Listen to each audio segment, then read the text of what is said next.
આજે શારવી અને હર્ષિવ બોરસલીના બીજ વીણવા આવ્યા છે। જુઓ આ બોરસલી દેખાય છે। અહીંયા હર્ષિવ અને શારવી બોરસલીના બીજ વીણી રહ્યા છે। નાનપણથી બાળકો છે એ पर्यावरण प्रत्ये કેટલી જાગૃતિ રાખી રહ્યા છે। અહીંયા બંને ભાઈ બહેન મારી સાથે અહીંયા બોરસલીના બીજ વીણવા આવી રહ્યા છે।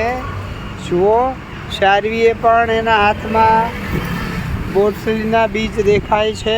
મારી પાસે કોથળીની અંદર બંને ભાઈ બહેન એ બીજ વીણીને મને આપી રહ્યા છે।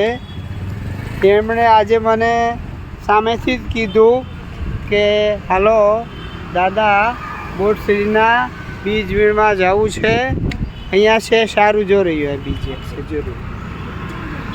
એટલે નાનપણથી પર્યાવરણ પ્રત્યે જાગૃતિ માટે સામેથી જ મને યાદ કરાવે છે। હું સુરત આવું ત્યારે સામેથી જ કહે કે ચાલો આપણે બોરસલીના બીજ વીણવા જવું છે।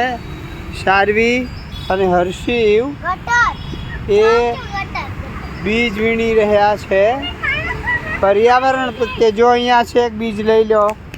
પર્યાવરણ પ્રત્યે નાનપણથી જ બાળકોમાં અવેરનેસ આવે છે। સામે એક પડ્યું છે લઈ લો જુઓ।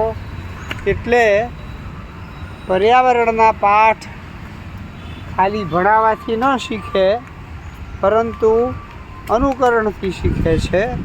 અહીંયા પણ બોરસલીના બીજ એ નાનપણથી જ વીણવાની અને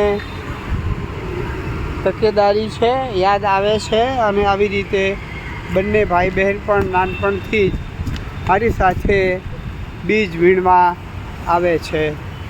તો આપણે પણ આ જ રીતે બોરસલીના બીજ કોઈ બી વનસ્પતિના બીજ એકઠા કરી અને આપણે ભેગા કરીશું। એકઠા કરીએ અને પછી બીજ બેંકને મોકલી દઈએ તો એવી રીતે પર્યાવરણનું જતન થાય, વૃક્ષોનું જતન થાય અને કુદરત છે એનો બચાવ કરીએ તો કુદરત આપણને બચાવે। જય ગૌ માતા, જય ધન્વંતરી, જય વૃક્ષ નારાયણ દેવ।